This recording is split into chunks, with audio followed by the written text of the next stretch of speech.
There's no place for this. This is the middle of the barbell in the gaming economy. It's neither fast and easy to produce. It's not produced in a low-cost region, and it requires humongous amounts of player liquidity to make it work. It's a dead business. Welcome back to Gamified 162. I'm here yet again with an all-star panel of games industry experts. Up first, from the Magic Kingdom to mobile, decades of Disney and NBC Universal turning beloved IP into games. When a brand play is genius or garbage, Chris knows first. It's Chris Heatherly. Mwah. And it's the founder who turned Roblox into a business, built the first professional Roblox studio with 30 billion with a B lifetime visits across Sonic, Barbie, and the NFL. Platform economics is his native language. It is Joe Ferenc. Hello, and thanks for having me. And up next, the champion of indie games, bellowing from the rooftops about the next big thing, under $10 from GameCred. It is Wills Spangler. I'm not going to lie, boys. I am fired up after like 3 weeks bouncing across Europe, going to Digital Dragons and Nordic. The industry's booming right now, and it's lots of exciting things coming. So very excited to talk about what we got today. It's a good time to be an indie, dude. And up next, he's the heel in every debate, but the protagonist on this panel, from trading cards to growth. He is the golden god, Jerry Singer. Yo, I only came on this to brag to the internet, but I hit a drive 300 yards. Got to the green on a par 4. That's it. Okay. That's why I came here. Finished with a triple bogey. I still did bogey the hole. And up next, he's an ex-SEC lawyer. The panel's regulatory and antitrust brain, now building Yap World with agents that'll tell you about your health. It's Michael Christine. Hey, go Canes. Go Canes. And up next, while everyone else brings opinions, he's bringing the data to prove them wrong. From audience research at Screen Engine to mind game data, the man with the receipts, it's Colin Neese. Hey, what up? It's exciting games in week in LA, man. Everyone comes here. Second time of the year. I love it. We just had State of Play, and then we have SGF coming on Friday. So it's good times out here, man. A lot of new stuff coming out and announced. Spencer Pratt giving the keynote, I hear. Shout out. We got 6 stories today. A metric I think is a flat out lie. An AI split tearing through gaming. The Steam Deck went up in price. Games go woke. The press is buying people they cover. And Tim Sweeney versus Valve round 9 plus Destiny is getting buried. But up first, Steam wish lists are bullshit. Change my mind. They used to mean something once upon a time. 10 to 20% of wish lists converted to first week sales so you could forecast a launch, but not anymore. Next fests have turned this into wish list farming. Studios run paid ad campaigns just to pad numbers because VCs and publishers greenlight off of it, and Steam's own algorithm rewards wish list velocity, so the thing just keeps feeding itself instead of it being a useful metric. A game can sit at 500,000 wish lists and still flop because they were farmed instead of earned, and Goodhart's law says whenever a measure becomes a target, it stops being a good measure. Change my mind. Who wants to jump in here first? Why are Steam wish lists still relevant? Should people be aiming to accrue as many as humanly possible? Or is there something else that they should be doing instead? Because I can't see a reason that I should be convinced Steam wish lists are the reason that something is going to be successful or flop. Wills, I'm go to you first, bud. I'm going to say wish lists aren't bullshit, because if you're assuming that every wish list is going to convert to a user, then they absolutely are bullshit. But what they are very good at is a consensus of, are people looking at your Steam page and are people excited about your game in the long tail? I mean, look, the conversion metrics are pretty low. I think, as you said, kind of like just under 10%. But at the end of the day, they're still metrics, you know. Not all of us are plugged into the hive mind like Colin over there and know exactly what everyone is thinking all of the time. But for small devs, if you're doing the right things, wish lists are a good measure that you are doing the right things and that people are looking at your Steam page and are interested in your game. And that's why I think publishers and investors still use them as a metric. Are they the be-all, end-all of the success? No. Can you have 300,000 wish lists and still be a flop? Absolutely. But they are something. And when you're launching on Steam, they're a very important something. So I'd say they're not bullshit. They are something, but we've seen it go from 10 to 20% back in the day to like, I've heard the numbers close to like 3% now. It's disgusting. Colin, I saw you throw a bunch of thumbs downs. Jerry had the thumbs up first. Jerry, I'm going to you. Yeah, no, I mean, listen, I think they're largely bullshit. because like, I don't like things when you start to get down into like the nitty gritty of some of this data, like the quality of your wish list matters, right? And like you said, Sam, I think what you're seeing a lot of people do is just run like, these demand gen campaigns or these impression campaigns that say like, hey, press this button and go wish list this game. And it doesn't really matter, right? And when the first couple people did this, like you'd see conversions like in the 20%, and then that became like the gold standard, right? And the quality drop off was huge of like those actual wish lists. And then that number, it's just kind of a race to zero. But on the other end of it, it's kind of all that you have, I think, as like a PC indie dev, like this trying to launch on Steam. Like you need something to try to baseline like or forecast a measure of success off of. And I just don't think those metrics are, really reliable. And that's kind of like the best. And then it's gaming, right? So nobody does anything unique. It's like one person did this and saw some success with it, and then everybody was like, that's obviously what we need to do now. And then it just becomes a race to zero, right? So, and I think we are currently in that race to zero. I appreciate you agreeing with me, Jerry, but you're supposed to change my mind. I'm going to you. Why are you thumbs downing Will's, and what's the correct answer to why? Oh no, it's other bullshit. Like, set aside, I have an entire business that I own and or manage that basically kind of deflates and gets rid of the whole Steam wish list counting, which is mind game, right? But let's just break it down. Attention is the only metric that matters, and Steam wish list doesn't capture attention. It captures a moment in time that basically says these people thought at some point in the history of them owning Steam, they thought this was an interesting game, thumbs up. Does not correlate to when the game actually comes out. So say you earned 1 million wish lists, but you come out the same day as Call of Duty Modern Warfare 4. You're fucked. That's it. You're fucked. Doesn't matter how many wish lists you have. You're fucked, right? And so like it doesn't take into account to that. And it doesn't take into account to anything else, like the duration of when I wish list to when it actually comes out. I could wish list something 4 years ago because you did a SGF announcing you had a game coming. Fast forward, I'm now out of college. I'm getting a law degree. I'm super busy. I don't have the time to actually play your fucking game anymore because my life stage is completely shifted. And now you're asking me to convert, unlikely to do so. So like, it's just a bullshit metric. And just point to Simon's newsletter. He like goes, oh yeah, the conversion on this one was 1.5%. Like, what other part of your life where you're like, yeah, I have a 99% chance of failure, but fucking let's keep going. Like, nobody said nobody ever. This is a nonsense metric. It's like as bad as digital advertising was when I left the industry. It's like, oh, we got a click-through rate of 0.002%. Like, to what? People accidentally trying to leave the page? It's bullshit. It's all bullshit. If I'm an indie dev, which I sympathize because I work with a lot of AAA, so I sympathize. What should you pay attention to? You should pay attention to how much, like what's the kind of velocity of community growth underneath you if you're able to track that through Discord or whatever means you can. You should be paying attention to like search volume on your own game. You should always check Google Trends. It's very accurate in terms of assessing like, is there a heat behind your game right now? Yeah. You should pay a lot of attention to the release calendar window of everything. So is Call of Duty Black Ops 4 coming out the same day as your game? If so, fucking move your game. Like, because Activision's not moving, I'll tell you that. So you should move your game. Like, these are things you should pay attention to as an indie dev, but not wish list. They're nonsense. Like, get rid of that. Get out of here. Follower growth is actually more accurate broadly than wish list, and that's my advice to those in the indie space. I'm gonna go to Michael and Joe, who I know are dying to get in here. Michael, over to you.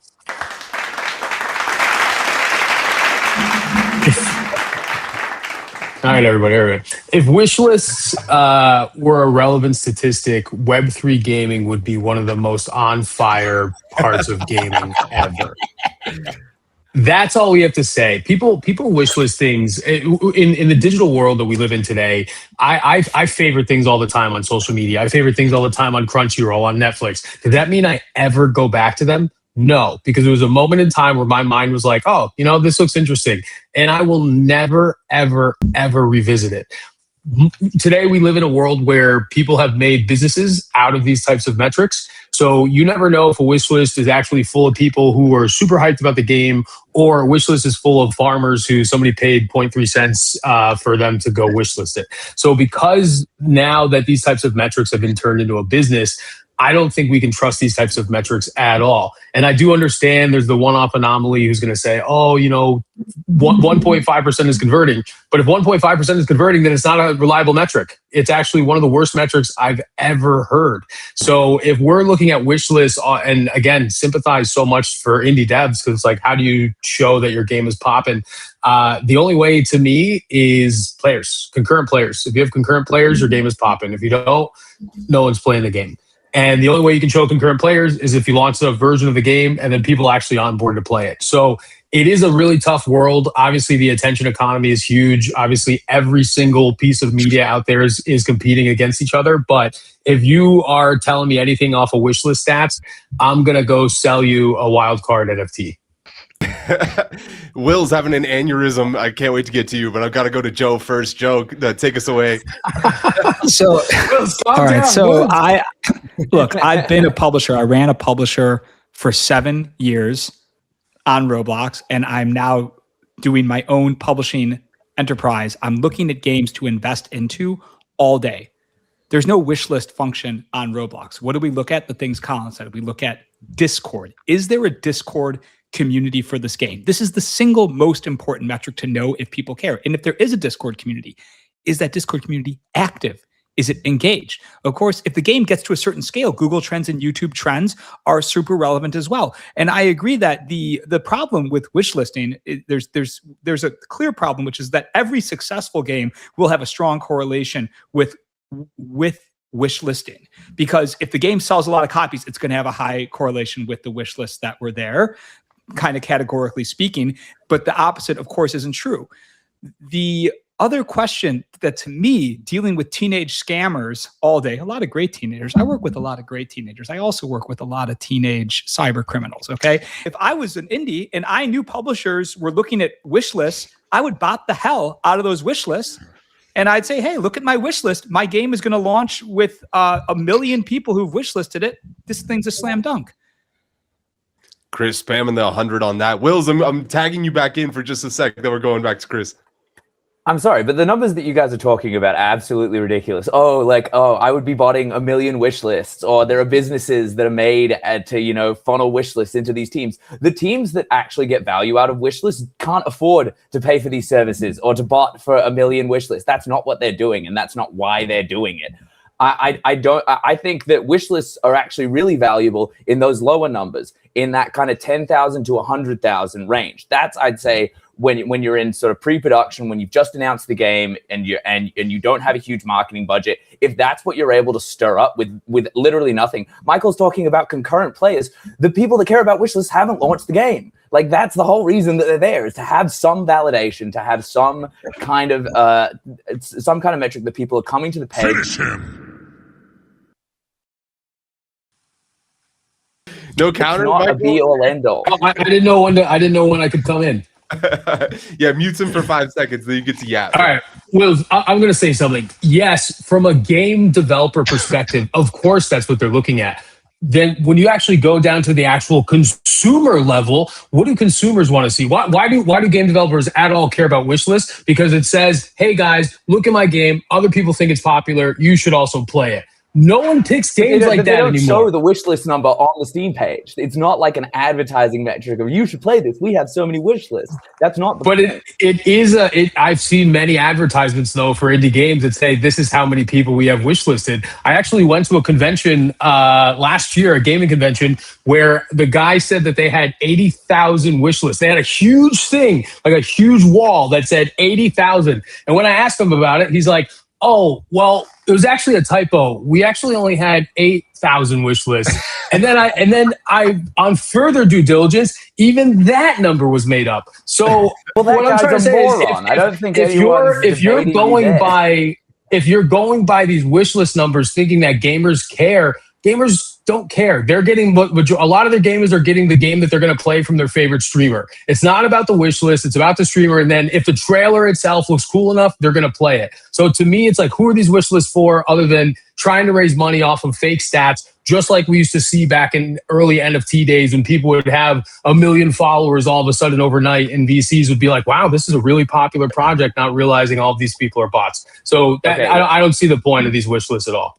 Okay, the last thing I'm going to say is that a lot of indie games don't rely as much on the initial launch window. It's not about the first week, month sales. It's about the long tail sales over 12 months. And wish lists can be really valuable on looping people back into those sales. You know, like I have Steam. I have the Steam app on my phone. I get a little notification like every 48 hours. It's like, hey, here are the games that are on your wish list that are on sale. That's how I buy most of my games. And that in that sense, it's valuable because it's, you know, the conversion numbers on those games as they go on sale. And also something worth noting, the conversion rates on wish lists are drastically higher for games in those lower price margins. Sub $10, it's massively higher than a AAA game. A wish list for a $60, $70 game, I would 100% agree. It means absolutely nothing because that's a much bigger decision. But if it's sub $10 or if it's a $15 game that's going on sale for sub $10, that's where the wish list notifications become more valuable and actually end up turning into that longer tail revenue. No, it's not going to have a huge amount of impact on the first day sales. No, it's not going to, you know, revolutionize or guarantee that you're able to raise $500,000. But it's not complete bullshit. Is the only point I'm trying to make. I just want to say congratulations being the 1.5%. Yeah. Hell yeah. I mean, like, hell yeah. I love it. I am glad you brought that up. If you had a 1.5 chance of living by going into a room, would you go into, like, you know, you go to an escape room, like a Saw-like room, and you only had a 1.5% chance of surviving? Would you do it? What is this analogy? I don't understand. It's a wish list. It's like completely optional. Well, no, I'm just saying. Look, you had to bet your life on a 1.5% chance of success. Would you do it? No, probably not. And you had to spend like $100K to get there. But you don't have to spend $100K. That's the thing. The teams that are able to generate wish lists off zero budget just by generating interest, and this is going to have roll-on effects to all of the things that you guys are saying, to Discords, to you know, social channels as well. It's one metric that can be taken as a part of the whole and does have some value. All I'm trying to say is that it's Will's have joined so many online courses. I can already tell. You guys are talking about opposite ends of extremes though, right? Like you guys are talking about people that are totally juicing a campaign. Well, Will's is talking about people who can just do this like all organically. Like, of course the truth is somewhere in the middle. Like, you know what I mean? If a team can go and generate the interest organically, yeah, they're probably going to do well. They've figured something out, right? And they're going to be like the Balatro guys that go and get acquired by somebody bigger because they become what they hate, to quote a genius who was on the show one time. And you know, and the other end of that is people who have a shit product but can go and farm, you know, cheap impressions and really, you know, 0.02% click-through rates, but serve that ad a million times, right? So, yeah, I mean, I just, you guys are talking about different ends of extremes here. Yeah, I do think that's a good point, though, Wills. I wrote this topic, and then I checked my email, and I got an alert that a game I wish listed 9 years ago was on sale. And I was like, I never would have thought about this game ever again, ever, except for, you know, this thing. And so I started to change my mind at least a little bit there. Chris, you've been very patiently waiting. Allow me to pass the mic over to you.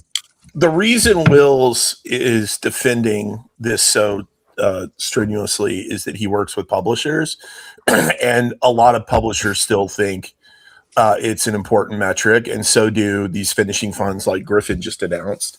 Their main metric they look at, or one of the main metrics they look at, is wish list.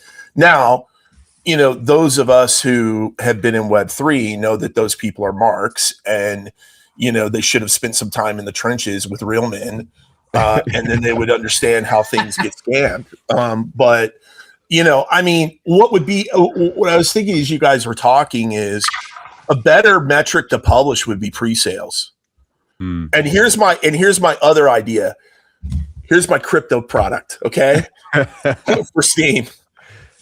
You see pre-sales, and then the developer can take a loan against pre-sales with where the pre-sales revenue is collateral. I think it's a great idea.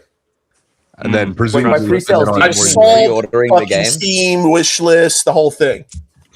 It is a metric. I mean, there's no doubt it is a metric, but someone needs to take that metric and the Discord and the number of mentions on Reddit and the YouTube and Google search trends. It needs to just drop them into a Claude chat together and say, what is the correlation between these things both together as a series of interlinked statistics, and specifically what is the weight of wish lists versus these other things and with these other things, because it is a metric, but it's just not a metric that can be given too much significance in terms of predicting sales. Clearly, there's just too much variance against that, as you were saying, by price point. That's a great insight.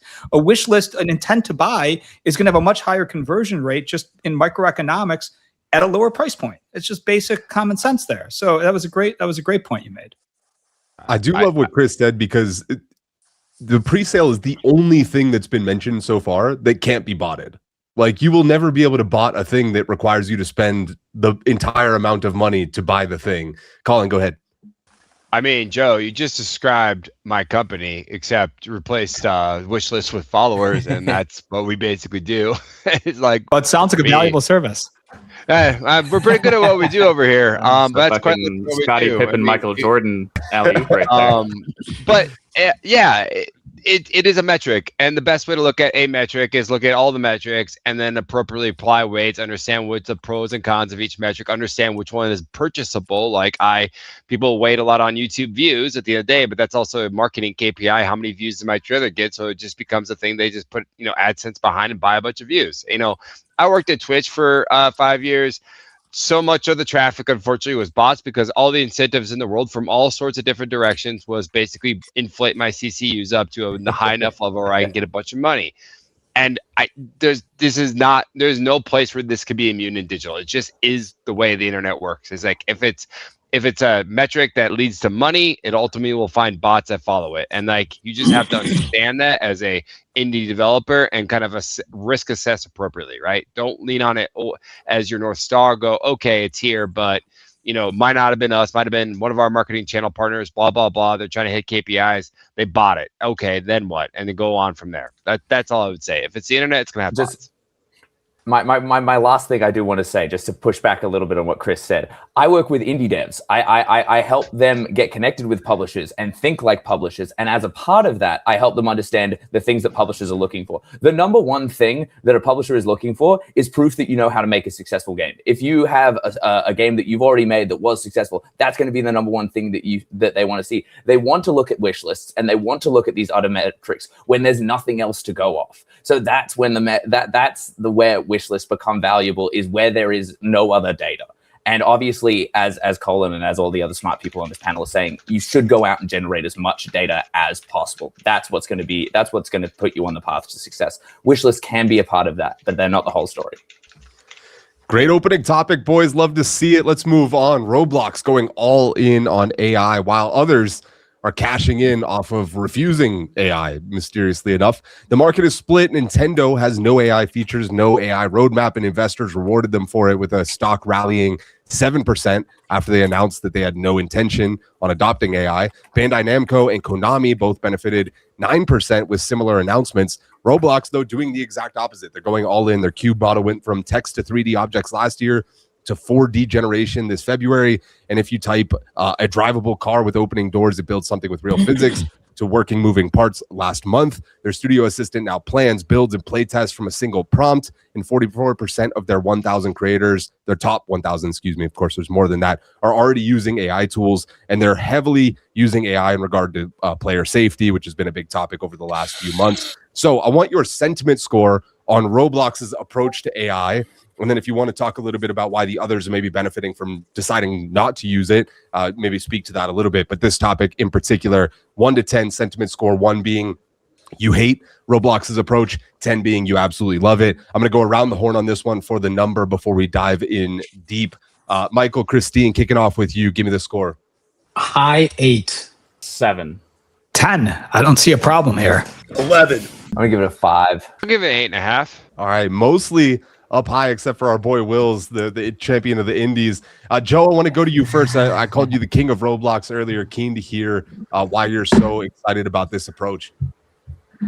I think that from oh my God, guys, the game that's blowing up, there's 2 games blowing up on Roblox this week that just couldn't be more simplistic. I mean, if they're not being fully made by AIs today, they will be fully made by AI in the next probably 12 to 18 months. Games like Build a Ring Farm, where you literally, it's like the new Grow a Garden, except that there's like a giant, I guess, like scythe that comes around on a pillar and cuts your crops for you or something. What's a ring farm? I don't know. Maybe it's something maybe it was like a TikTok trend that I wasn't up on. Another is called like just Sell Lemons. The name of the game is called Sell Lemons. It is a simple builder tycoon. These games have existed on Roblox since I got on the platform 10 years ago.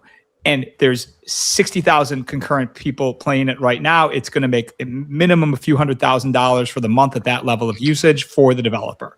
And it'll probably last a couple months, probably could even break into the 7 figures of revenue. It will die. It will die because you'll finish the game. The point is that this is what Roblox is. And Roblox needs to evolve to continue to grow.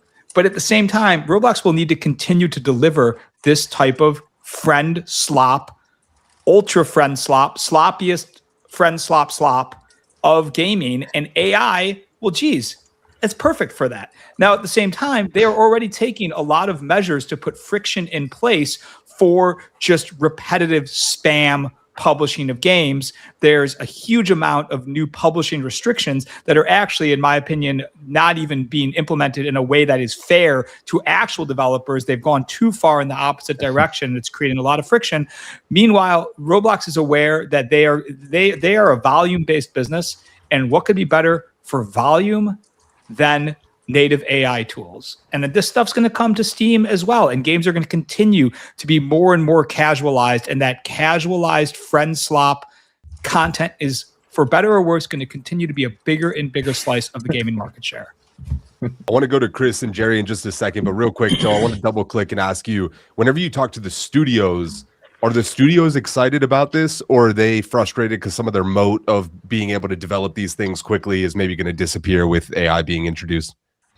Nobody on Roblox has a moat for development, and I think every Roblox studio knows that. Roblox is a numbers game. Yes, there are some. Roblox is a UGC platform. So the same way there's people who make incredibly deep historical analysis videos on YouTube, essentially out of pure passion and have small and loyal followings. Those people exist on Roblox too. There's actually historical role play games where you can dress up like, like Patriots versus Redcoats and role play the American Revolution, for example. These have very small, very dedicated audiences, but and those people could care less about the AI slop and the slop in general. They're there to make the thing that they love for the players, the micro segment of the internet that loves their thing. And then everybody else is the most commercially minded video game developers in the history of gaming. They measure their success. I do a weekly developer advice stream where I have between 250 and 350 concurrent listeners in a private Discord server every single week. And we all agree, Roblox success is measured in one metric: dollars. And if AI can help you make dollars better, everyone is in favor of that. Great stuff, Joe. Tagging you in, Chris, you gave this one an 11 out of 10. Tell me why. Yeah, look, I think, first of all, anyone who says they're not using AI is a fucking liar. Because if you're like, no one has been coding the old school way in months. And next year, like if you're coding without AI, you're just going at a fraction of the speed of everyone else. So no, everyone's using AI. They may not be using it for art and animation and the stuff you see, but they're using it for code. I actually happened to talk to their CEO about this a little while back, and I mean, he's very all in. I'm not saying anything that's not publicly known, but Dave is all in on this, and they're driving aggressively, and they see that Unity and Unreal have structural or infrastructural limitations to how quickly they can adopt AI. And yeah, they're doing these MCPs and some other things, but he very much sees that, if Roblox is going to be the YouTube of gaming and they really want to hit their 5% of revenue, then they've got to make it as easy to make content for Roblox as it is to make, video content using CapCut or other tools. So I think they only, to Joe's point, they only benefit with a bigger creator audience, and the competition, the ability to learn is only going to up the quality of games. So I'm not worried about like slop falling to the bottom unless it's good slop. You know, I do have to laugh at the idea that experienced game developers like myself are sitting here like, trying to do things the hard way still. And some kid at home is like, I'm going to sell lemon. I'm just going to sell lemon. And like, we would never think of that. And, Joe, you were saying like, well, how long could that game last? Well, look at Banana on Steam. It's like lasts for fucking ever. So Banana on Steam is a Roblox game. I mean, this is where the next generation of free-to-play game designs is being born, is on Roblox. And Banana is the closest thing on Steam to a native Roblox game. Numbers go up. This used to have a little bit more art to it. If you played like Adventure Capitalist or Cookie Clicker, there was a charm to these games. I think that it's gotten down, just like TikTok, to the most fundamental level of human attention span possible. And this is where the most of the market is at. By the way, I am in Adventure Capitalist. I have to send it to Wills because he's the only one that didn't seem bullish on this. Wills, what's your counter to everybody that's so excited about it that I'm going to Jerry? I just can't wait until there is no game. It's just a program that you run and you stick a needle in your arm and you just get the feeling of numbers going up. And that's the whole game. No, but I think it's good. I think it's cool that Roblox is leaning into these new technologies. I echo all of the sentiment of it's going to allow people to develop much more quickly. But for me, I just like what I see is what happening on Roblox is what's happened on traditional mobile free-to-play. You have a market that is completely dominated by people who have mastered these onboarding tactics and mastered these strategies and know exactly how to create the same game over and over and over again and create these small experiences as fast as possible, as revenue generating as possible. And eventually that's going to push and push and push and push out to the market. I saw a talk at Nordic Games where I think it was 97% of the mobile market right now is dominated by the top like 5 or 10 games in terms of revenue. And that's where I see Roblox going as well. And I think that, that's going to be great for the studios probably that Joe is working with, who are thinking about these things and are crafting these experiences to last for the long term. But for other developers, it's going to diminish their ability and their incentive to create things on the platform. Obviously, there are going to be breakout hits, but it just like, and slop is good. Some people like slop. That's great. But eventually that's going to push out creators who do want to make quality experiences and do want to and are willing to put time and effort in to create those experiences, and they're going to go somewhere else. And like for as Joe said, if this is a platform that's entirely focused on generating revenue, then that's what they're going to do. We're eventually going to have those kind of Roblox empires come in and that are going to boil this down to a science. But at the end of the day, even those studios are going to be at the whim of whatever Roblox's flavor of the day is. So those studios are also at risk. I think the AI stuff is exciting, but at the end of the day, the studios who are building their revenue is entirely dependent on what Roblox says on a given day, and that seems to be sort of changing every month.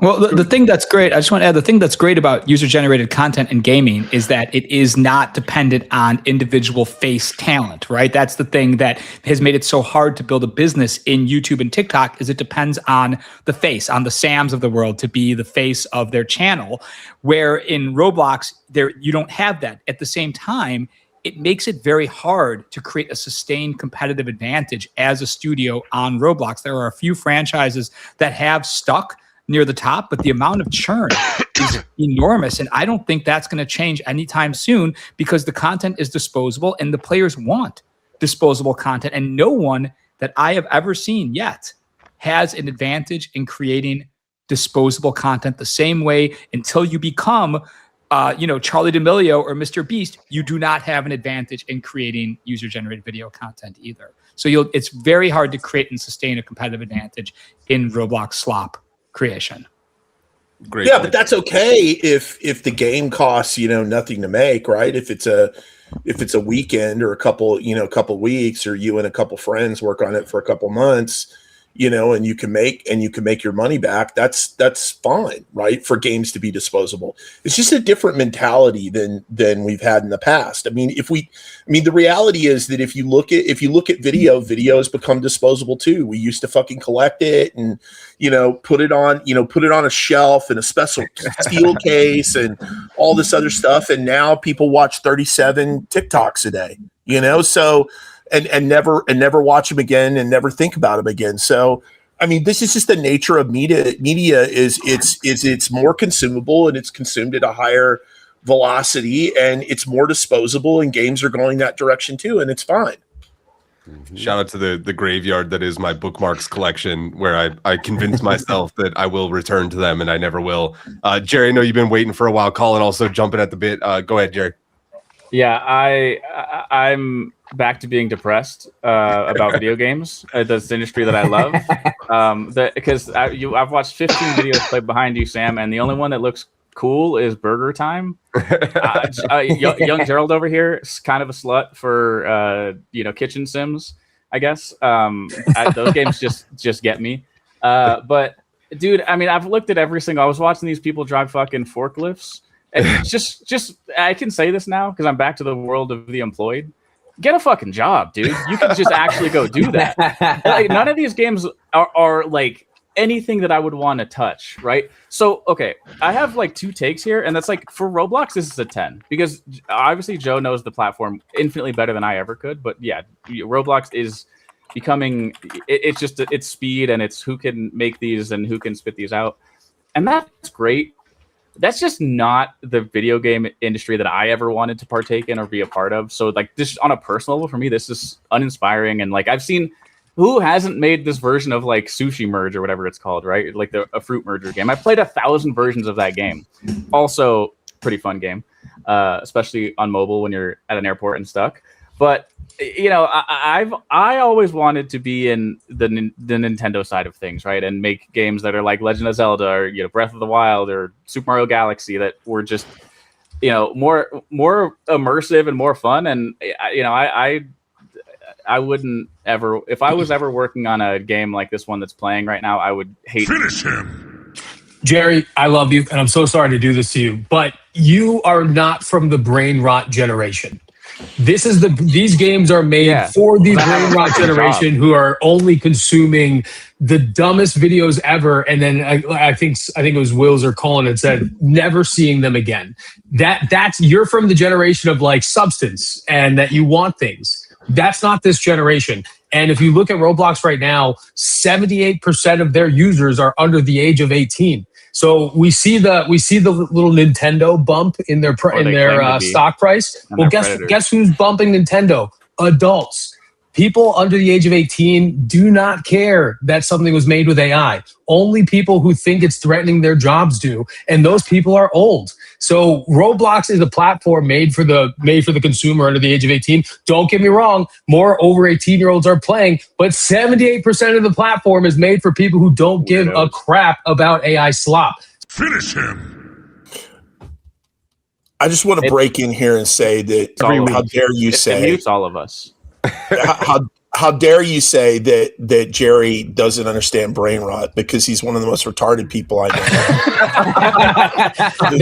that is fair, Chris, and I appreciate the STFU for that point to be made. But like, it's kind of like I can't wait for this genius take. Go on. The second thing I was going to say is, Jerry, I'm sure that Dave Bazuki is crying himself to sleep at night with 132 million DAU that he doesn't have one Jerry. Yeah, as he should be. And Joe brings up the worst forms of humanity, and he brought up children and Civil War reenactors, dude. Two people I couldn't give a fuck about. Oh my god, Revolutionary War. Revolutionary. It's worse. It's worse. But the kids love it though. The kids love it. That's why there was the destroy the hantavirus cruise ship, dude, which was all it was a plane literally destroying a cruise ship. If anybody watching us go on behind Sam and go like, wow, I'm inspired right now to go create art. Let's get Colin in. Guys, go ahead, bud. let's bring it back to the original question. Is Roblox, I give it 8.5, using use of AI. Sure, absolutely. What's Roblox's goal as a company? They want more people to make more content on their platform. This is lowering the barrier of entry to making more content on their platform. Like, It's a 10 for let's that all go reason. back to YouTube. 99.999% of YouTube content is absolute horseshit crap. No one will ever watch it. It has no views. No one gives a shit about it. And then the 0.0001% of it rises to the top like Mr. Beast. They play the volume game on content. They don't play the quality game. And this is the barbell effect. On the other side, I'll give Nintendo a 10. Fuck yeah, they shouldn't use AI. They don't need to. They can go back to their lab, fucking pull out their paintbrush and make hand-drawn like canvases for the rest of time. And they'll make a fuck ton of money too, because their business is IP and curation. And both businesses can win. The middle is what falls off here. The middle. That's who loses. The middle. And that's what you're seeing in gaming right now. The middle is going to fall off and fall off faster because unless you're fucking Nintendo, who owns all the most valuable IP in the world and can curate it across multiple mediums, or you're fucking Roblox and you're in the platform game and you just want everybody to make content on your platform forever, you're fucked. You're in the middle. You're gonna get God of War. Like God of War Luffy. Like God of War Luffy. Am I back? Was my take so hot that it just dropped me? No, that was a great take, Colin. Fire take. So He might drop basically it. said what I said, but I love both businesses. I love YouTube's business. I love Roblox's business. I love Nintendo's businesses. I think they're all phenomenal businesses at the end of the day. So good on Nintendo and good on Roblox. They should keep doing what they do. Roblox's problem is their kids. And it's really hard to monetize kids in advertising. That's their business. And they need to age up. That's the challenge, is that they have kids. And kids are not aging into Roblox. I'm sorry. I don't give a shit what stat they put out there. It's all lies. And, they need to figure that out. But the better content they get, They do want Jerry. They need him. they do. And they'll never have And games that's look lame. But Jerry, that's what people used to say. That's what news stations used to say when they saw YouTubers making media 100%. content or podcasts becoming really 100%. popular. And now, 6-7 years later, all the news stations have gone to podcast style content, like the mainstream media. So what that tells you is, yes, people don't like change. They look at something as low quality until they see that low quality thing is absolutely kicking their ass. And then they change their perspective and they're like, maybe this is the direction that we should go in. So I can't wait for 6 years from now to see Jerry making some brain rock games and just absolutely crushing it and flying us all around in his private brain rock jet. I think the Roblox These kids guys are all have going to have to actually drive forklifts at some point in their lives, and they're not going to be able to have time to play bullshit like this, dude. Get a fucking job. That's the thing, right? Is it's like, how do you make short form it? content like this quality? And this is not how you do that. That's not how you're going to age up the Roblox audiences. They are falling off. They're not continuing to play because as you grow up, you want cooler shit. You want shit that isn't just bullshit, brainwash, free apps on your forklift mom's money, phone. baby. You get disposable income. Exactly. You want cooler And shit. When if Roblox really wants people to age up, they should be investing in higher quality short form experiences, higher quality short form gaming experiences that are going to pull people, that are going to keep the people who are growing up and want more exactly. in-depth Where experiences. is this? But that's bullshit not I what heard this about, is. Like 2 years ago, where Roblox is going to roll out like Unreal level graphics, like, and then there was all these like short clips that came out of it, and people were like, this is built in Roblox, by the way. And then but I'm still seeing these fucking blocks run around, dude. These 4 rectangles put together. Where is the cool shit, man? I used to think This is like no one. Go on. I was just gonna say, this is like nobody wants to watch Sopranos on YouTube, though. You go on HBO Max and you watch Sopranos from start to I finish. watch for your Sopranos for your clips on third time. YouTube daily. Right, you watch clips. Right, you watch clips on YouTube daily, but you don't watch whole episodes probably on YouTube. You sit down, It probably with adds streaming up to at least a platforms for full that. episode a day. Yeah, if I'm being completely honest. I mean, most of my TikTok feed is just gangster movies, to be fair. So, but I think the Hell point yeah. is that that's not why that's not what defines the platform. No one would have made Sopranos for YouTube, and I think that what makes Roblox go is this type of short form content. Can there be prestige content on Roblox? The answer so far is no, but can there be? And I don't think there will be. There won't be prestige content. You're not going to get God of War Luffy on Roblox. But what you can get on Roblox is a clone of every major live services game. And this is my thesis, that within 3 years, It's Temu. partly empowered by AI, there will be a League of Legends, there will be a PUBG Mobile, or a PUBG, there is already a pixel perfect Counter-Strike clone that you can play as your Roblox avatar or as Roblox avatar. So these are the things that AI will also enable. It's not just the slop. It's the ability for a 1, 3, 5 person team to make a League of Legends pixel perfect free-to-play clone that works on the Roblox social graph. And that's what should be really concerning to everyone in the live services business, is Roblox is going to try to eat that lunch, and they are very hungry. Joe, I'm not saying that you're wrong, because I don't think that you're wrong. I think you're probably right. It's just a little depressing to me. I have a therapist in Santa Monica. If you'd like his number, this is partly what we talk. That's how he sells Roblox games. When I started the Roblox business, guys, I didn't think this is what the platform was going to be. I thought, even in LinkedIn today, I wrote a post saying that Roblox hit historical gaming record high usage, literally with something called brain rot. Right. and so this is what they've built the platform on, and this is what the audience wants. And is that, if you love Nintendo games, if you love Sony first party games, is this hard to watch how popular this is? Yes, to some extent. But is there a lot of fun to be had here? Go play Rivals. Rivals, I think, is the most important game in the world. It's a first person shooter on Roblox. It's fantastic casual PvP shooter. I think you'll be impressed. I think you'll like it. It's a lot of fun. Jerry, I hate to jump in here, but you're. No, you had me at war reenactment, Joe. No need to play Rivals. Okay. I'll just go into the war. Jerry, what's up, on the last word. Jerry, you sound like so many gaming people I talk to in the industry, where like they complain about the graphic fidelity of something, and then I go, well, the best-selling game of all time is Minecraft. Like, what are we talking about? It sells on every device.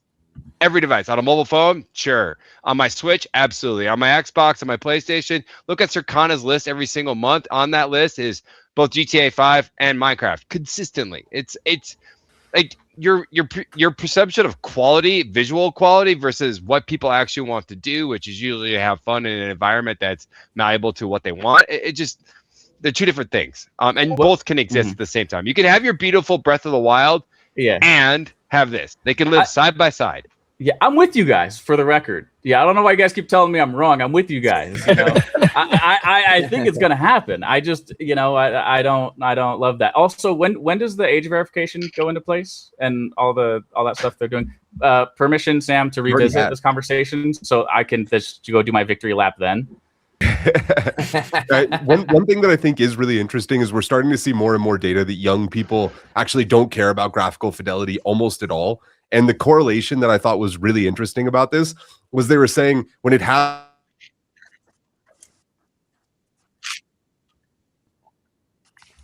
afraid of approaching it because they're like, fuck, I'm gonna have to go through a 30-minute tutorial to even get started. Whatever, just give me the thing where I could put a burger on a plate and now I can laugh with my friends in 2 seconds, right? It's like we live in a TikTok world, man. We live in a TikTok world, Kids are. But that's the barbell. Look at Crimson Desert is crushing it, right? So that's the barbell that Colin's talking about. It is a bifurcated space where there is nothing in the middle, and this is the left side of the barbell. 7 hours of that fucking game, I'm still not into it. Jesus Christ. It feels like it's going to take me 1,000 lifetimes just to understand what L3 does in that fucking controller.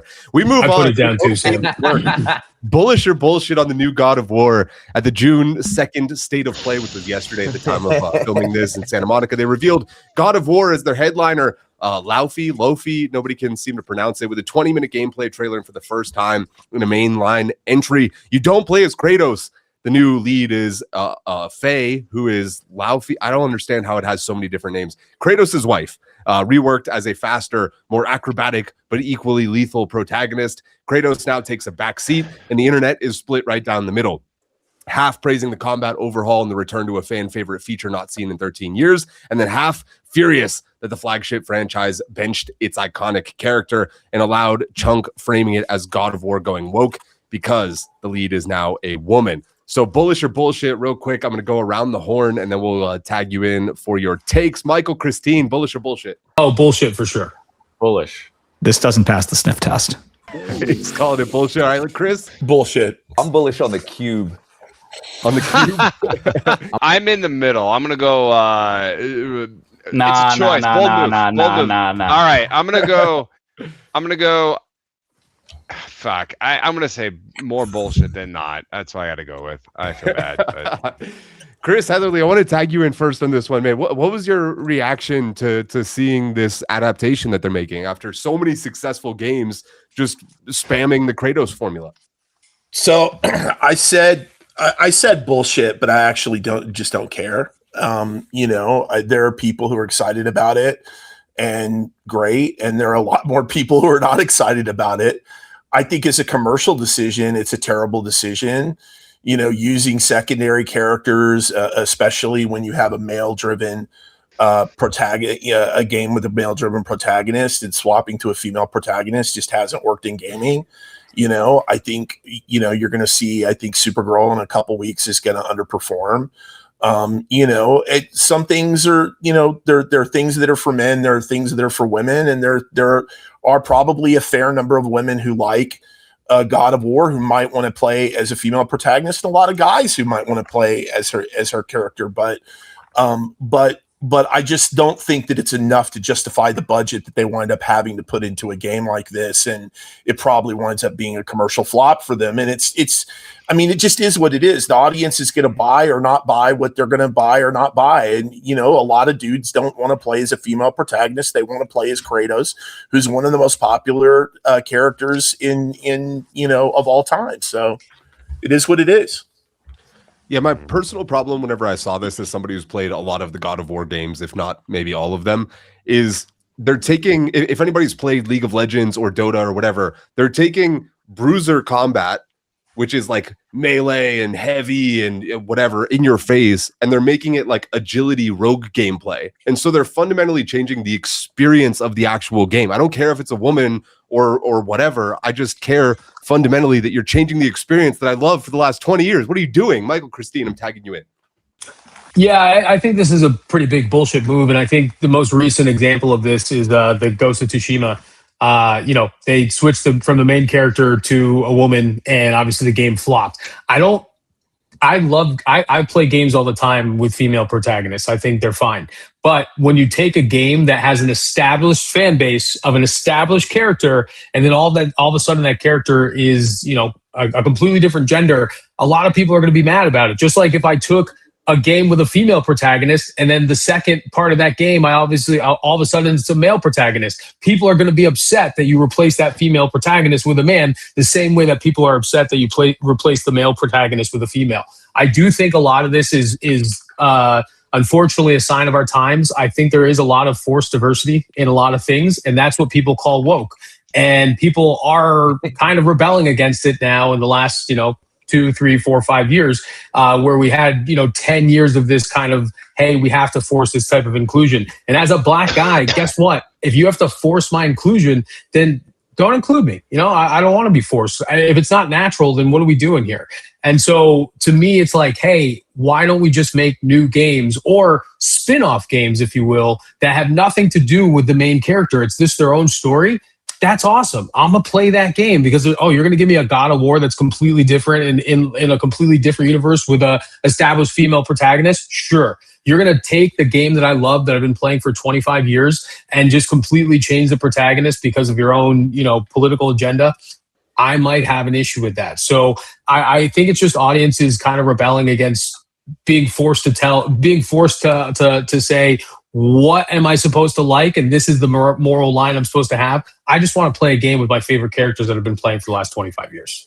Well, and by the way, just to jump in real quick, there's a new Tomb Raider coming out, and people seem excited about the Tomb Raider, and no one has any problem with Lara Croft, right? I mean, she's one of the most popular video game characters of all time, but if you were playing Uncharted with Sully, like as the lead character, I don't know that would be as exciting either. It's just the case that people play this game for Kratos, and that's the character that they want to embody, that he's the franchise.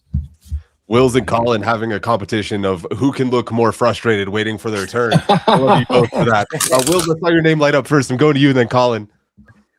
I think it's very rare scenario that I'm the wokest person in the room, and it seems that we have stumbled upon that situation. I actually think that the recasting as a female character, I don't think is the issue here. I don't think focusing on Faye as a character is something that's pushing people away, because that's interesting. That's a story. That's something that could be something new. But that's, I think, what's really frustrating people is that this isn't new. This is God of War reskinned with a new character, not trying to tell a new story. That's the reason the new God of Wars was so cool, was because it was something new. It was something innovative. It was a new way to tell the story with an older, more bruised Kratos who had a personality, who'd gone through some character growth, and the gameplay reflected that.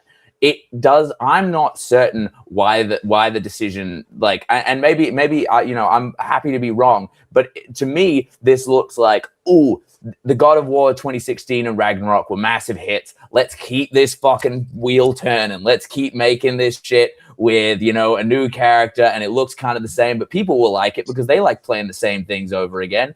And I don't think it matches with the ethos that the last big shift in the God of War campaign, the God of War series had. I think that if this had been presented as more of a spin-off, as something more unique, if it was clear from the gameplay that this wasn't just going to be God of War and trying to rope God of War fans back into another God of War 2016 style experience, it would have more success and it would have a better reception. But right now, it just feels lazy. It doesn't feel like there's purpose behind why this story is being told this way. And I think that more effort could have been put into that. That being said, I like that there's a cube. I like that he talks. That's pretty sick. That's gonna keep me intrigued for a good minute. Yeah, I'm playing this for sure, but why can't you just call it Goddess of War and just have a different, like, we've got 74 different iterations of Call of Duty. You can't just call this something slightly different and roll it into its own franchise. Colin, go ahead. It's kind of where I fall on this. So is this game going to sell 5 million units in its first week or first month or whatever, and then like 20 plus million units over time? I'm really dubious, but that's what God of War Ragnarok, the bar they said. So like I don't think game developers and publishers go out there and say, how do we sell less units in our last game? That's not how capitalism works. That's not how business works. So I don't think that's what the bar they set for themselves. And that's kind of where I'm like dubious. I'm like, this doesn't feel like it. Now, I don't like vibes because I'm a data guy and my data doesn't update till Tuesday where I'll have a stronger take on this game. But my vibe is like, man, they're really making it hard on themselves to pass their own bar that they set for themselves. And so that's kind of my initial like rub on this is like, okay. And then would I play a game with her? Sure. If you called the Goddess of War or, Faye, a God of War story or something like that and kind of create a sub brand, I think that is a viable path for something like this. I just think putting the God of War like as the main title plus the kind of subtitle on top of that, it's just asking for a lot of feedback from the internet, and whether they could weather that storm remains to be seen. And then I need to see more about this game to see like where it fits before I come down with a hard take and like the data. But like, I guess like I'm reading some of the quotes that they gave after the event to IGN and others, and it's just like I just feel like there was a politicalness to this, for lack of a better word. One guy says all gods are basically billionaires. They're all assholes. That's kind of what the creative director said to IGN that they then posted across all their socials. And I'm like, okay, I kind of know what kind of game I'm getting into. But I actually want to know more about the gods in this trailer, man. Like you had a fire god, you had another god, and I know. I just actually wanted to respond to Colin's point really quick. When you say that in capitalism, no one is trying to lose money, I would agree. But I also want to just use the examples of like Dustborn, Concord. They thought they were making an amazing game with amazing whatever moral messages that they were trying to get out to the society. And then when people didn't like it, they blamed the audience. They blamed the players on being incels and bigots, and that's why their game didn't sell well. So I do agree with you. No one's trying to make less money, but they don't understand that the world doesn't think the way they think, and that players want what they want. I think this is a cap. Like I want Chris's thoughts on this, but like when I think with this feels, and this is not the only game. Game development cycles become so long that this game was probably greenlit in like 2018, 2019, and the people that they're making the game for then are now much older, and the people that they're trying to target now were 10 years old when the game was greenlit, and their tastes are just different, right? And I just like. Fair. It's just the development cycle in these games is so long. So like, could it have succeeded had it come out in 2021? Sure, No. like come hand in hand with God of War Ragnarok, but that's just not the world it exists in. And so I think it's going to have a lot of challenges, and like they're going to have to explain to a new generation of people who are looking for Kratos to come out with 2 swords, which they announced the God of War remake trilogy already. They did that at the last State of Play. And this one, they're giving us another story, which is fine, but they put the God of War name on it. And we'll see. I'll see in my data update next week where it stands. But again, I think this game is going to have a lot of hurdles to climb over before it becomes a 15 to 20 million unit seller, which is probably the bar they set for themselves at Sony and Santa Monica Studios. Yeah, Simon Pullman nailed this one when he said that you can tell that games take a long time to make and some were greenlit in a different era, right? I mean, again, it all comes down to budget. It's like if they spend a God of War budget on it, like a contemporary AAA budget on it, it probably is going to lose money. If they were able to do it on a budget that made sense and they're able to be profitable, and they as a studio or as a publisher really want to develop this character, and they're like, hey, maybe the first one doesn't do great, but the second one does, then we can trade off between these 2 characters and alternate between releases or something. If that's a strategy that they want to drive long term and they're willing to take contemporary not okay, right? But it's just got to make business sense. And I think really the calculus here was let's freshen it up with a female character and not give people Kratos this time, and it's going to backfire. I want to jump in on that because I think you brought up a really a good point there, Chris. In that if this game basically was structured on the same assets more or less as say, like if this was their Miles Morales game, where they just took Spider-Man, put Miles Morales, everything else is the same. It did less in sales, but it was also much cheaper to make because they reused a lot of the assets. And okay, great. You got an in-between story that's basically a DLC plus, right? Like, lack of a better word for it. If that's what this is, maybe it works out for them. And there was an Uncharted like that, right? There was an Uncharted with that approach, right? With the 2 female leads. That was the Uncharted game. That was like a smaller scoped game. And I think people liked that game. Yeah.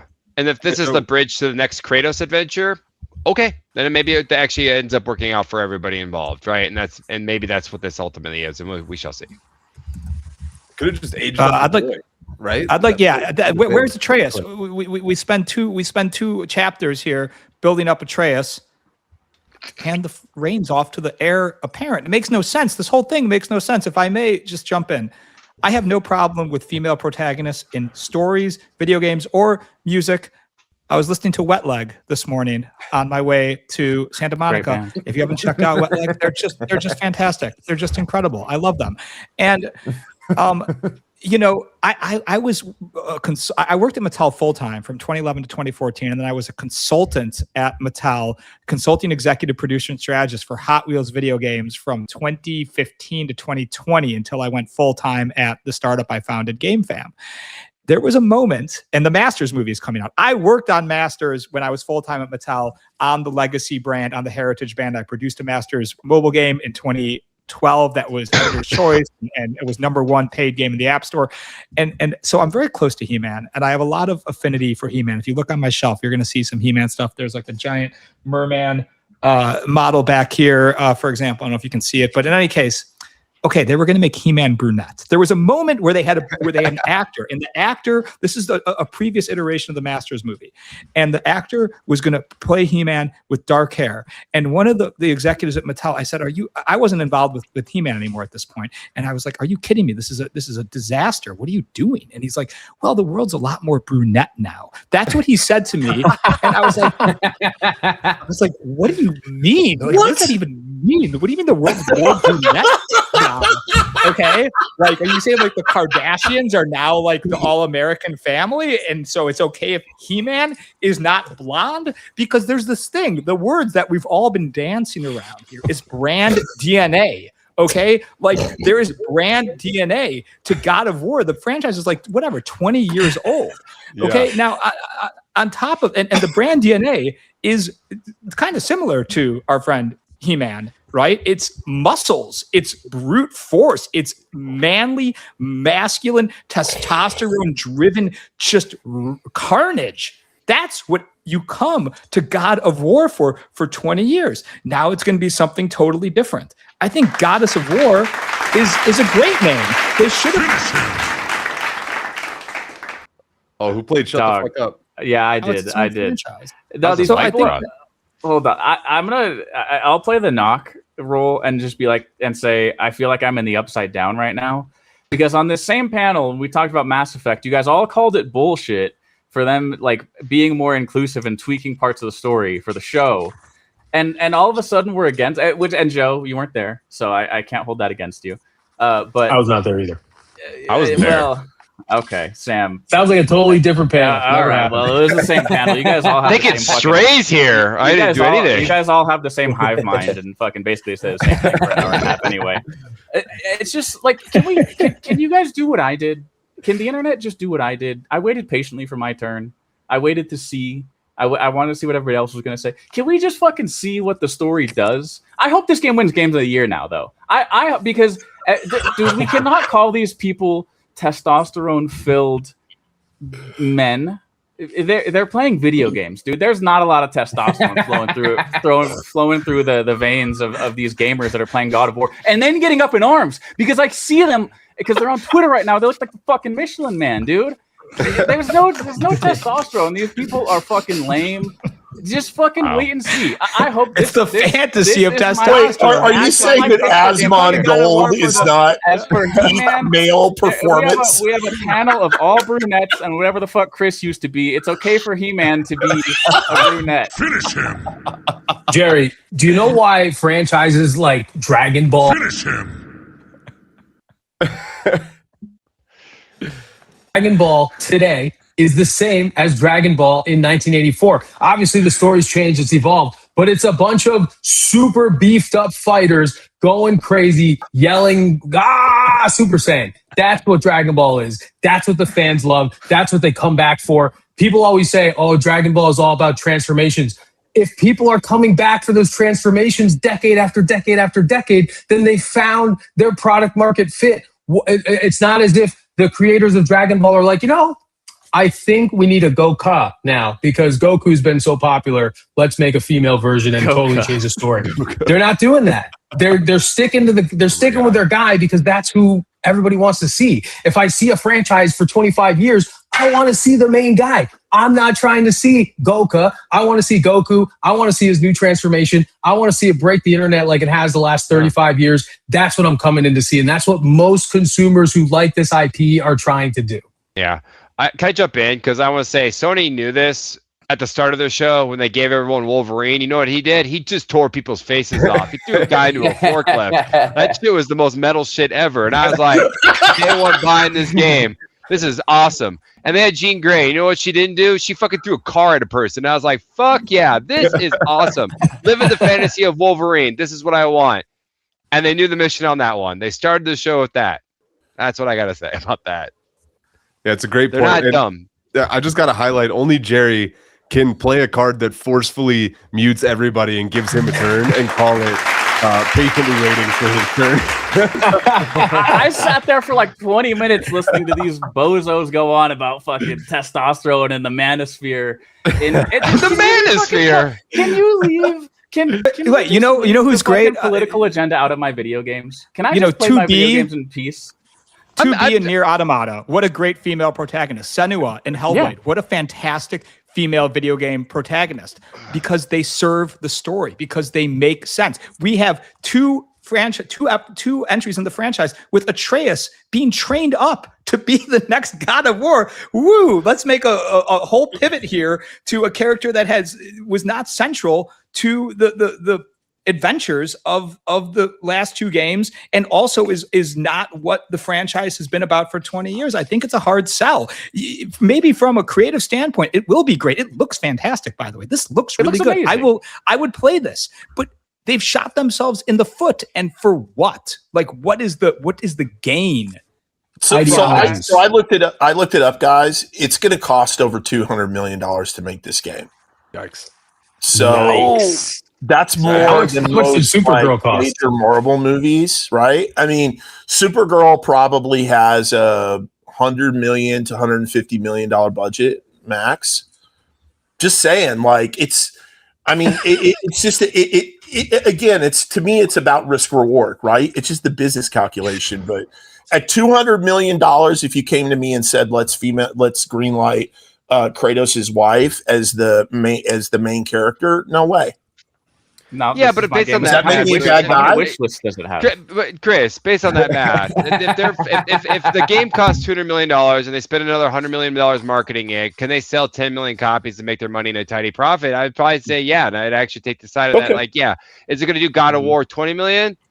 We'll see. But If you Yeah, convince wait me till- that if you could convince me that it would do 10 million, and goes that it would deluxe. do 10 million, and that it wouldn't do 9 million, then okay. You know? So Damn. again, Then it had the potential to do 15 or something. Okay, you know. Yeah, I think that we all seem to be fairly in agreement that the game looks great. We will all play it. But holy shit, how do you mismanage something this badly? Like, there's so many different ways that they could have approached this and delivered it the exact same product and had it be much more well received. But basically, like, stuffing it into something that already existed and was great in its current form and had been leading up to a storyline that everybody saw coming, and then being like, never mind, you know, that person that we've said for 7 sequels is dead and you're never going to see. Anyway, she's the next main character. You have no affiliation with her other than knowing that Kratos misses her a whole bunch, is just like not the correct approach. With that being said, we move on. Destiny winds down. Colin had an amazing article on LinkedIn that I highly recommend everybody reads. I'll try to put it in the YouTube description for you guys to link to. After roughly 12 years, Bungie is ending active development on Destiny. This is going to be Autopsy, so we're breaking down why we think it led to this point.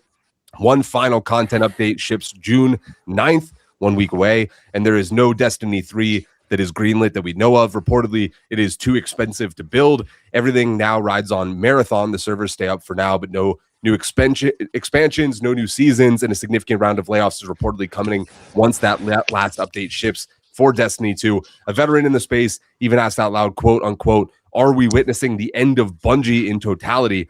So this is an autopsy. What actually killed Destiny as an ongoing franchise? The cost of live service, Bungie's management, the Sony acquisition, the all-in bet on Marathon, Destiny Mobile, which has notoriously kind of been a flop despite people saying it's quite a good game. Give me your cause of death. And Colin, I'm going to you first because I know you're well-researched on this one. look, this is my Oryx given to me by Bungie employees back when I was on Twitch, my Funko Oryx. I love Destiny. And this boils down to hubris. Like, it's a hubris of Bungie. And my whole article, if you don't want to read it, the TLDR is, and I got in this discussion, which is why last week was why I wrote the piece. It's like, literally, they are unownable. Like, literally, the history of Bungie is they get bought by someone, they have a nice marriage for a year, and then they divorce them, and then they blame the other side. First off, Microsoft. Second, they get basically a marriage with Activision. They create Destiny. Activision's basically kind of fueling the kind of funding their whole experiment on there. And then they divorce them too, and they go on their own on the back of being saved by NetEase with $100 million that turned into the mobile version of Destiny, obviously. And then they sold to Sony, and they think the third time is going to be any different? No, they're going to piss off their owners. They're going to get sandbagged. And now this time there's nobody with a bunch of cash to save them. So I just think they're dead. Now, this is not on the employees of Bungie at all. They didn't do anything. It's the leadership at Bungie that basically is no longer there, right? They made the decision in 2019 not to make Destiny 3. This is like my understanding of the whole kerfuffle with Activision. Activision very much wanted Destiny to make Destiny 3. They said, no, let's just keep it as a live service game forever.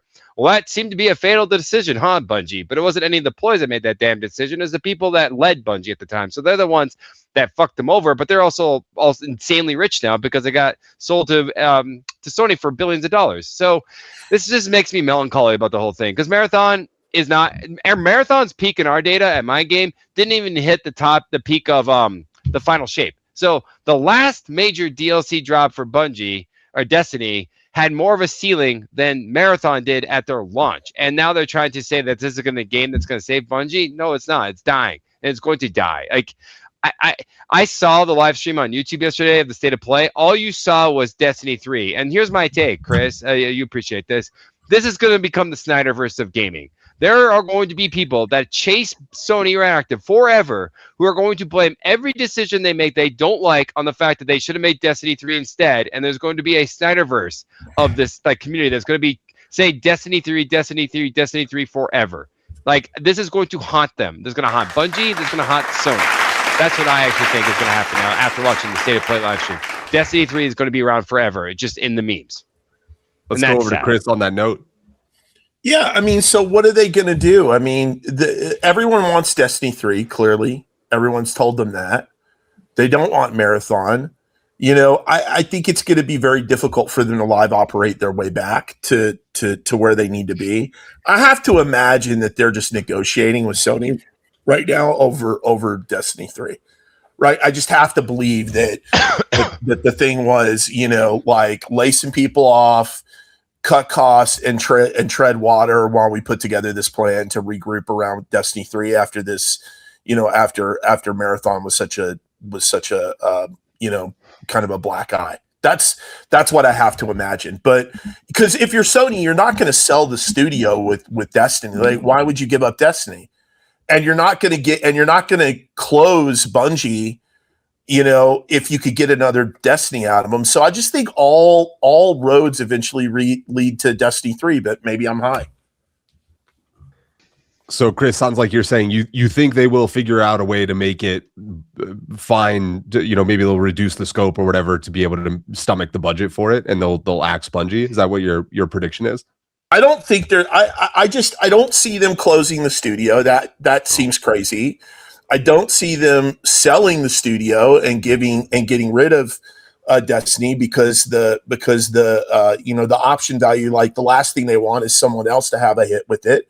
Right. So ultimately they own it. They're going to turn around to the people who run the studio and say, make Destiny 3 or make nothing. Will's dying to get in here again. Go ahead. I'm sorry. This is an emotional one for me, as I'm sure Colin can appreciate.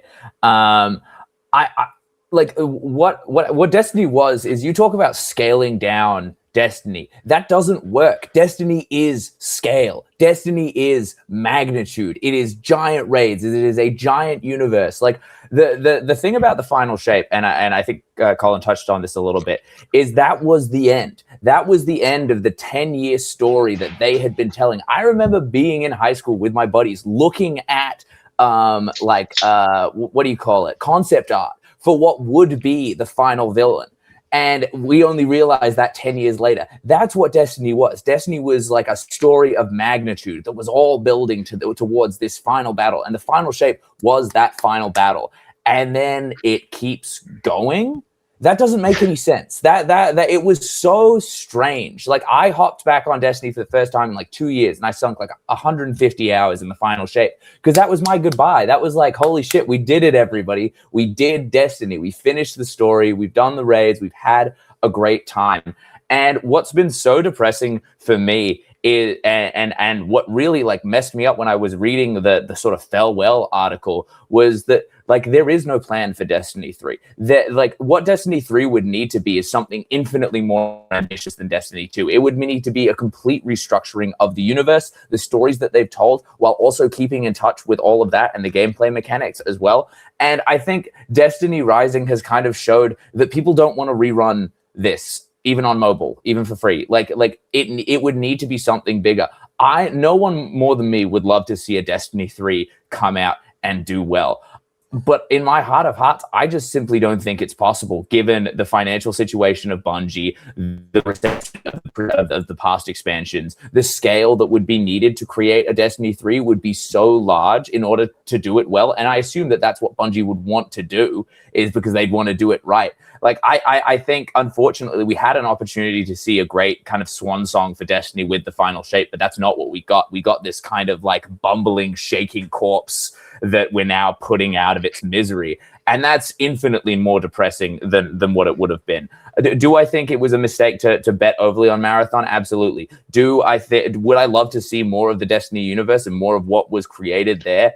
100%. But like, it was over. and we tried to keep it running, and this is what we got. So frankly, I don't know what, like, I'm upset that Destiny is gone, but seeing that dead horse be beaten again for some shitty Destiny 3 would honestly make me so much more sad. What if it's a good Destiny 3? Then Sony's gonna have to cop up $500 million. Why are you assuming it's a shitty Destiny 3? Because there's no evidence. Like if we're thinking about it from Sony's perspective, there's no evidence for them to look at what the last kind of 2 years, 3 years of Destiny has been in order to give them the capital that they would need to make a worthy Destiny 3. Is this the same company that we just talked about that was making a $200 million game with Kratos, his wife, and you're telling me they're not going to make Destiny 3? They can't afford to make Destiny 3? How does this make sense? Well, didn't we just spend a half an hour talking about how stupid of a decision that was? Okay, yeah. I think they're realizing that now. I think they're going to look at that and be like, oh, okay, old franchise might not be the way to do it. And you know, waifu Destiny 3. Boom. No. I think all these Michelin men will hate it. Chris makes a great point. Chris makes a great point though, which is the bigger story here is that Sony's live services Gambit has not delivered for them. Period. Right. And it continues it continues to show that they just can't compete with the free-to-play developers who are on Steam, the free-to-play developers sucking up the younger players on Roblox, and the Chinese developers developing these giant new gacha-based MMORPG style games that are like Genshin and the MiHoYo games.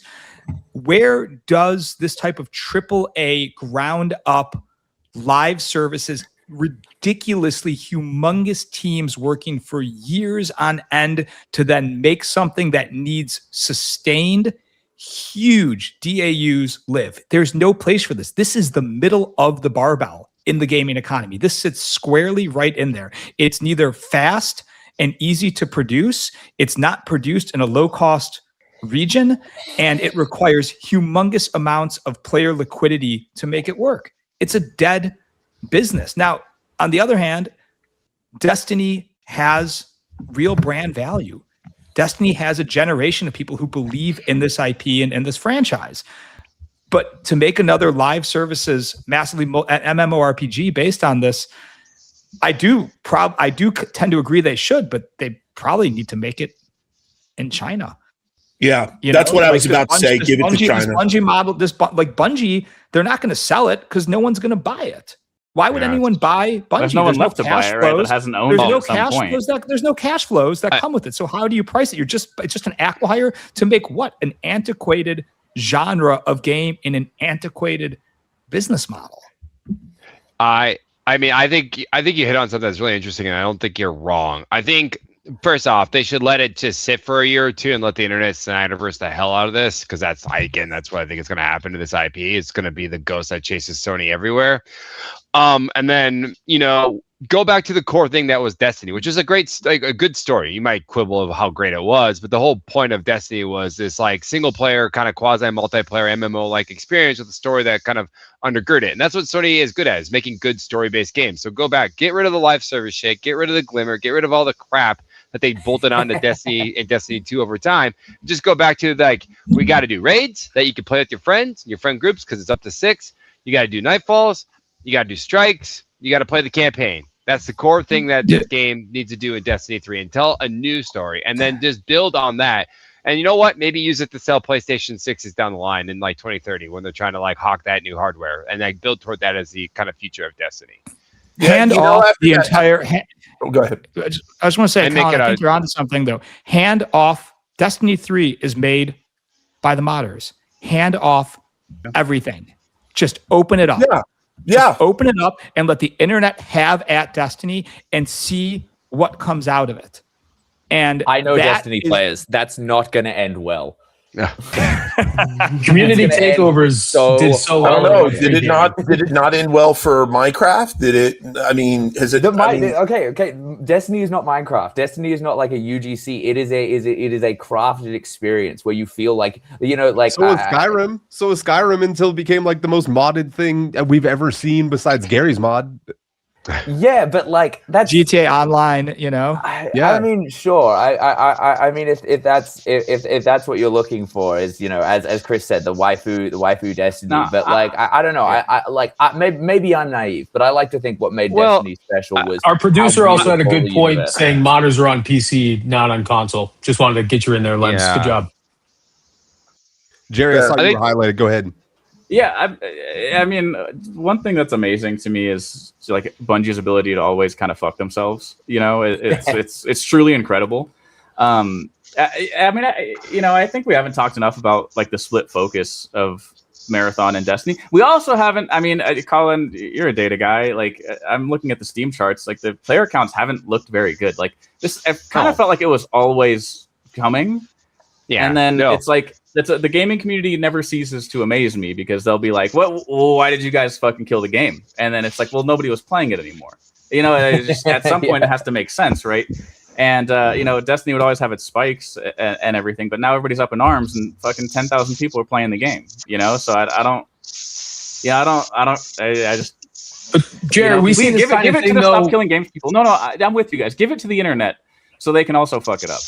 But think about it from this perspective. In 2021, GameStop was about to die, and gamers were like, "We remember GameStop from when we were kids. Why is it about to die? Even though we haven't shopped there in 10 years, let's just go buy a bunch of their stock." So, like, yeah, gamers are weird, but they just love their nostalgia, and they want things to last forever, even though they're not interacting with them at all. I disagree with that. I think the point that I'm trying to make is not that Destiny shouldn't have died. It absolutely should have, but it should have died well. It should have died on its fucking shield with the final shape, and that's not what happened. They turned it into fucking Fortnite. Oh my god! When I saw that Star Wars collaboration, I knew the game was dead. I saw that this was coming because it's like, oh, they're just milking this. This is Fortnite now. They have no idea what they're doing. The only good shot that they would have had at Destiny 3 is killing Destiny well with a final shape. And that's the thing that really pisses me off, is they killed Destiny 1 so beautifully.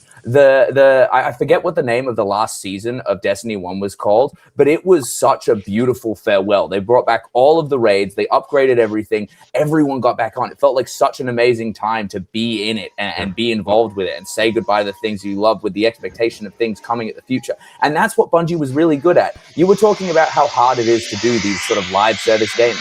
What's really mind-blowing about this is Bungie knows how to do that. They've done it well. Destiny 2 did well. It sold well. It knew how to manage this live service and to craft a quality that was worth paying 60, 80, 90 bucks a year for. And people were paying that. What is so mind-blowing is how badly they shat the bed with all of this. And that's what's so frustrating. Is I think that... Go on, Colin. I was going to say, Jerry had it right. Bungie has a knack of fucking itself, and this is exactly right. Like, Activision had the right model. They're like, hey, this is how you make a game with gun every single year. You put out new versions of the game and make people buy it for full price, and they will, and we market the hell out of it. And then Bungie's like, well, we don't want to do that anymore. And then they rebelled. And, like, here we are. Activision probably would have told them, go make Destiny 3 now and find your end point for Destiny 2, which, to your point, they will. It's been the final shape, and then move forward. Like, but they didn't. And then make Marathon. Sure they are. Right? Yeah, and then they made Marathon, which, honestly should never been greenlit as what it was. Like, you're making an extraction shooter that's for hardcore only gamers that are PC based and you're owned by who? Sony? Like, who's this game for? And I say that as you just don't know your audience, Bungie. Bungie was really good about taking hardcore shooters from the PC world and bringing them to console, making it easy for Call of Duty dads and normies. And then went out and did the exact opposite like 20 years later, which is confounding to me. Like, as a dad who wants to play easy to play shooter games, which is what Bungie's like craft was, and they made this like hot garbage as Marathon. Well, boys, we're too close to the end of the show to squeeze another topic in. So I'm going to ask you all one question in addition to who your MVP is. I want your MVP vote, and I want you to tell me if you were the CEO of Bungie, what the fuck you would do. You were acquired for $3.6 billion. You've shot the bed with your 12-year IP. Nobody liked the last Halo, and the new IP, Marathon, absolutely flopped. So what do you do from this position? I'll ask you that, and I'll ask you for your MVP. Wills, I know you were speaking strongly on this one. I'm going to go to you first, assuming that you're ready. Oh God. I mean, frankly, I scale down drastically and focus on, trying to turn Marathon into a Tarkov style small experiences and try and get to a point where the costs in the money you're making outweighs the costs. I don't see a road back for Destiny. I don't see too much good stuff happening on the mobile side. That's what I would do. It's not super ambitious, but it's a real shit pot that they've gotten themselves into. And my MVP is going to be Colin. Colin, going to you next. What would you do if you were the CEO and nobody could shoot your idea down? And who's your MVP? I'd be ruthless. I'd take Joe's advice. I'd say, great, I would cut Marathon today, find a nice off-road ramp to kill that game and kill it. I'd move all my resources to China. I'd go back to Sony and say, we'll have Destiny 3 ready for you in 5 years in time for PlayStation 6. And I'd march on that kind of order. And I'd probably outsource a lot of labor outside of Seattle into other parts of the world, China or whatever, right? To kind of make it as cheaply as you possibly can, knowing that the cost is still going to be around $300 million or something like that. That's what I would do if I were them, right? And then just build on the mystery of Destiny 3 over the next 5 years. And is it going to come, et cetera, et cetera. That's what I would do. Will they? Who knows? But that's what they should do. And who's your MVP? Oh, well, I'll give it to you. A little tag team there. All right, Joe, I'm going to you next. What would you do if you were in their shoes, and who's your MVP? So I think that I would go back to basics. I would go back to the core DNA of what made Bungie. I would build a gorgeous, story-driven first-person shooter with a cool arena mode for multiplayer. I think that nostalgia. Thank you very much. I think that nostalgia would just pop if that's what they announced at the next, Game Awards. If that was the trailer that played from Bungie, space opera, single player, story-driven adventure with PvP arena. People would go nuts for that. The hype would be out of control. You know what wasn't interesting? Marathon. I'm sorry. I like Bungie as a company. I really root for everything they do. I know they care deeply about the craft of video games, and I want them to succeed. But everything about Marathon was like music school jazz recital, where like the only people who are going to understand it are people who are so deep into that specific type of experience, that aesthetic. It's just not mass market pop culture gaming entertainment. So that's what I would do with Bungie. And I want to give the my MVP award to Jerry for standing up for the art of video games in the face of a continual shift towards short form, less thoughtful design work. And that is what is popular. And that is the field that I'm in. And I try to bring craft to it and I try to bring art to it. But you've also got to know who the audience is and what you're making it for. And I think that, continuing to carry that flag for AAA and give credit to AAA for being something special, even if it's not always the most commercially successful, for being artistically successful. I believe in that. And Jerry, I salute you. I love that, Joe. I know that they don't own Halo anymore, so you're trying to recreate that, what made them iconic. They're going to make a space opera. It's going to be a first-person shooter. It's going to be led by Master Chief, okay? We're going to do the Sony thing. We're going to go back to Goddess of War. Jerry, tagging you in, who's your MVP, and what would you do if you were the CEO? Yeah, I would walk away from whatever hasn't vested yet as part of the acquisition and go drive classic cars around Seattle. And let it be somebody else's problem. Yeah. I mean, I think Joe nailed it. That's probably what I'd do. Maybe a blend of what Joe and Colin said, is just go back to your roots and find a way to do it, cheaper and with better, economics behind it. Obviously, Joe, I stood up for the artists and the women of the demo, whatever the 3% of women that watch this. I stood up for you guys as well. No, I will also give my MVP to Joe, because I think he made me think the most. He challenged my thoughts the most, and it was fun to have Joe on. So Joe, you did a great job. You drove me nuts a little bit, but in a good way. Thank you. One hand washes the other. Yeah, that's right. All right, Michael, who you got? What are you doing as CEO? And who's your MVP of the day?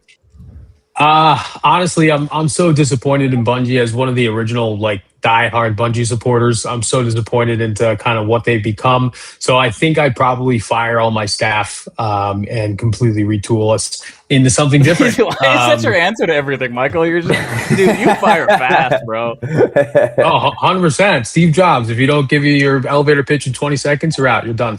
And my MVP today, absolutely Joe. Loved it. Other than Joe's very aggressive typing on his keyboard, I think he really crushed it today.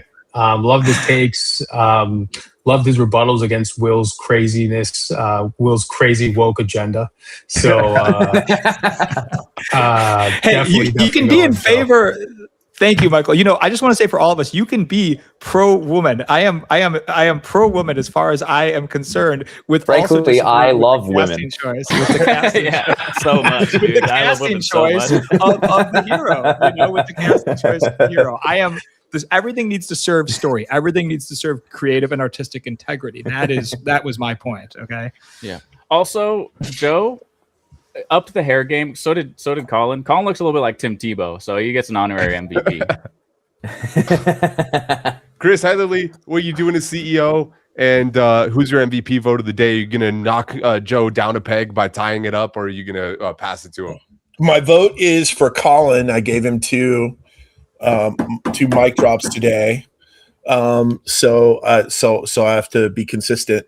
What would I do? I would sell Bungie back to Microsoft and make them make the next Halo game, given that Halo Industries has been unable to do so. But it's owned by Sony. Would they ever do that? Would you say, I just wanted a different answer. Yeah, it's good. It's a good one. But maybe you could get away with it if you said, "I'll sell it back to you," but you have to release it on PlayStation as well as Xbox. It can't be. What if they made it? Yeah. What if they did a joint venture? Yeah, let's make a deal, dude. Let's make a deal. Yeah, well, that means that we have a tie here between Joe and Colin. Lems, I'm leaving it to you. Who's your MVP of the day? You got a tie break between these two absolute studs. Where I think Joe's second episode, Colin third episode. You love to see it. Lems with a quick Joe. Joe wins MVP of the day. Joe, that's 60 seconds of FaceTime. Plug whatever you want. Congratulations, brother.